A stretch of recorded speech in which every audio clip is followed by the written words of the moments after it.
Hi guys, it's Petrina. I'm gonna do something a little bit different this week. I'm gonna get a little political. No worries, I'm not gonna get all partisanship crazy, or at least I'll try not to. And I know we're early into the season, but you've already probably been just driven nuts by news coverage. And one of the big reasons why I wanted to make this video is because of the news coverage and mainstream media. And beg you to become informed voters. And I'm gonna give you some really easy, simple steps to do that so that you can not only know who the candidates are, but more importantly, know what they stand for. And I'm not just talking about the guy with the funny orange hair or the lady with a penchant for pantsuits, because it's not just the presidency that's up for grabs this year, folks. There are going to be 34 Senate seats up for grabs, and all 435 seats in the House of Representatives are also up for grabs. And it's not just the feds. Depending on which state you live in, it may be time to elect a governor, maybe even your city mayor, and of course the state legislator slots. If you want to get really geeky, you can even research for comptroller.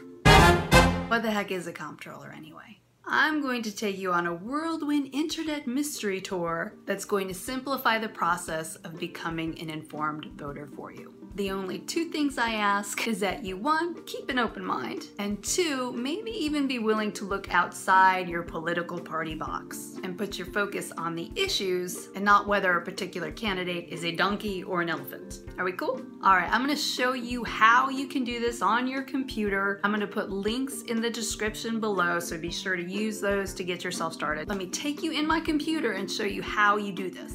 All right, once you're on your computer, and I recommend doing this on a desktop just so it's going to make it a lot easier for you to read the information, you are going to type in www.house.gov/HTBIN/FINDREP into your browser. This is going to bring you to the House site where you can simply enter your zip code to find which congressional district you're in. And if you're in an area that is split where, and this can happen as you can see with my home, there's two different districts that are represented by that zip code. Now, in order to pin it down, you can enter your street address or your zip +4.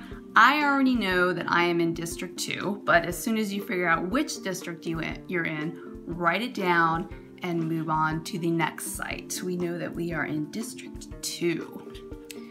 Next, you are going to go to www.uselections.com/uselections, and this will get you to the election info by state page.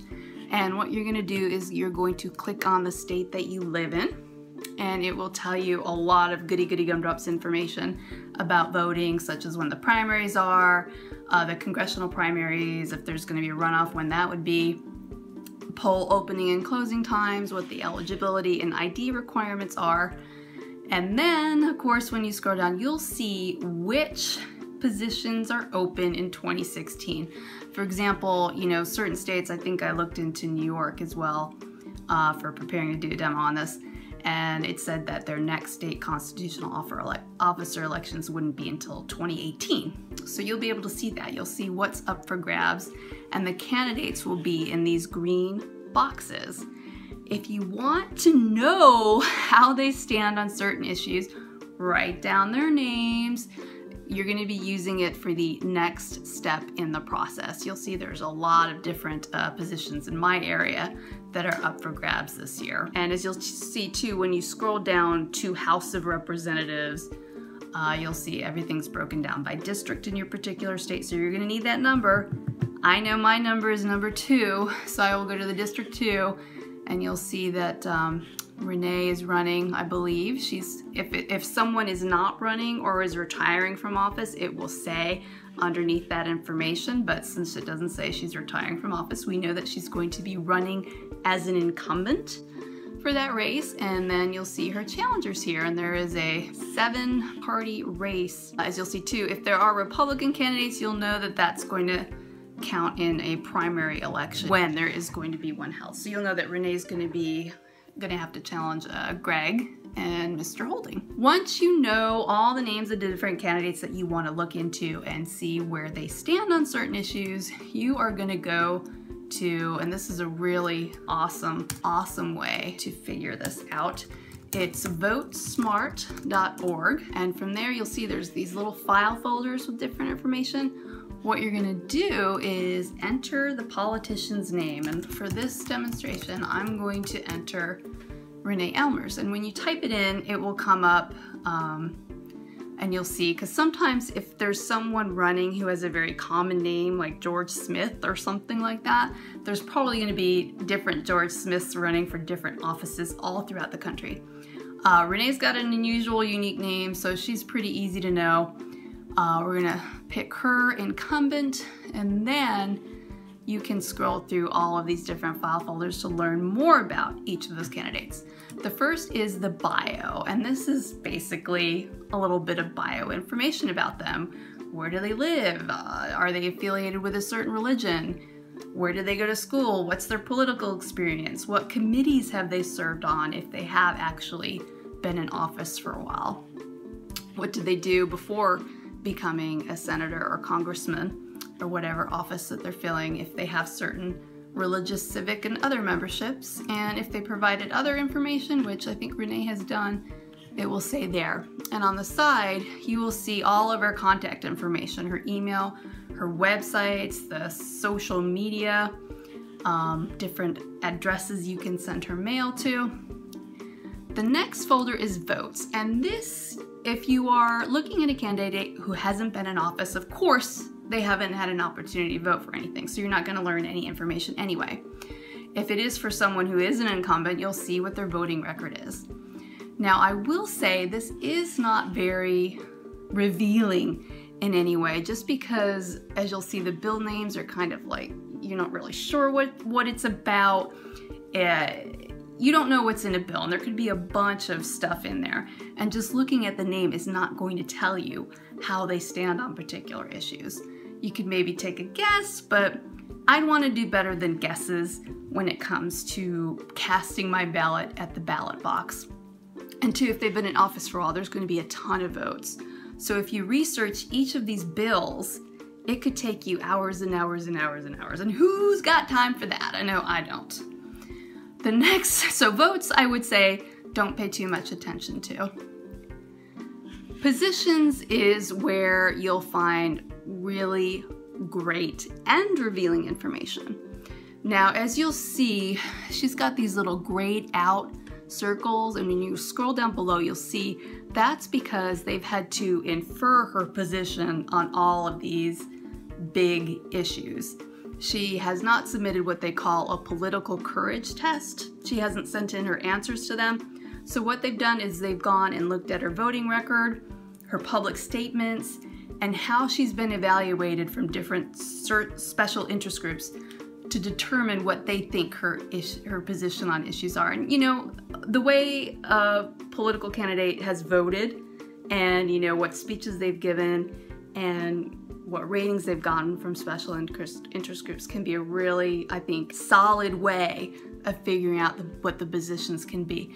And what you do to see what her inferred positions are in this case is just, you know, click on that little ellipsis in brackets, and it will put those statements out and what her ratings are by special interest groups to help you determine what exactly her position is on that particular issue. In my personal opinion, I love it when candidates will fill out that political courage test, and you can see their stances in their own words. They're committing to it. They're standing where they stand, basically, and showing you where they stand. I think a lot of times when you're dealing with incumbent candidates, they're probably not going to take the time to fill those out because they probably feel that their record stands for itself. But with challenging candidates or new people on the political scene, they'll take the time to fill this out, and it can be very illuminating. Ratings is where you will see if your candidate has been favorably or unfavorably rated by certain special interest groups. The higher the rating, the better that group likes that particular candidate. And of course, on the opposite end, the lower the rating, the lower the the special interest groups approve that candidate. You can see as a glance here, you know, Planned Parenthood doesn't like her, I would say. National Right to Life loves her, she's got 100%. The next bucket is speeches. And that is if the candidate has given any sort of speech or has like a public statement or a letter, you can go down and see. And again, with Renee, since she's been in office for all, there are 16 pages of different speeches. So this is something that could be incredibly time consuming if you opt to do it. So I'd say, you know, unless it's like a one-pager and there's just a couple of things, I probably wouldn't bother really delving deep into these speeches. The last, and you know, maybe some would say most telling bucket is funding. And especially if you're dealing with somebody who is an incumbent or someone who's backed and established, you're going to see exactly who's funding their campaigns. There will be a list of what their top contributors are, which industries and sectors she is most notably or has most profited from as far as campaign contributions. And that can tell too where a candidate is probably going to stand on certain issues, because as I say, money talks, people. So that's it about the Vote Smart. It is a remarkable site. If you want to really know about your candidates, you should use this site before you head to the polls. So there we go. I hope I didn't make your brain hurt too bad. I know it can be a little bit overwhelming at first, especially if you're living in a district where you have like a dozen different candidates, but it is worth the time, and it's something that I've vowed to do better in. I know I've been in the ballot box looking at the ballot and not knowing one candidate from the other. And you know, it's kind of hard to be an informed voter. It takes time, it takes some effort, but I think with these 3 sites, it does make it a world easier, and I know I'm going to take advantage of them before I set foot in the polls in November. I think they can be a really good tool early on too, when you do keep an open mind. Let's say you read somebody's political courage test and you are just blown away. Find that they align with you on like 90% of the big issues. You think that they sound like a really decent human being. It's then early on in the process that not only can you decide to vote for that person, but maybe you'll want to volunteer for their campaign or even donate a little bit of money. It's easy to be apathetic when it comes to the political process. It's easy to say that your vote won't make a difference. And it's easy to show up and just mark off little bubbles based on whatever party you're in or somebody has a cool name. I don't want you to go easy this year. I think there's a lot of discontentment brewing, as you can see how primaries are winding up. If you're feeling discontented and you want things to change, not only do you need to just show up and vote, you need to take the time to learn about the candidates and where they stand on the issues you care most about before you fill in that little bubble. Don't just focus on the presidency, focus on the positions that are probably going to have more of a direct impact on your life. Folks in Congress, the people who run your state or town. So get on your computer, research your folks, and maybe become even more involved and donate or volunteer for a campaign. I triple dog dare ya. And that's as political as I'm ever going to get on this channel, I promise. See, that wasn't so painful. I didn't even rant against hashtag winning. That's it for this one, guys. Take care, have a great week, and research the crap out of candidates running for office in 2016. Out. Bye.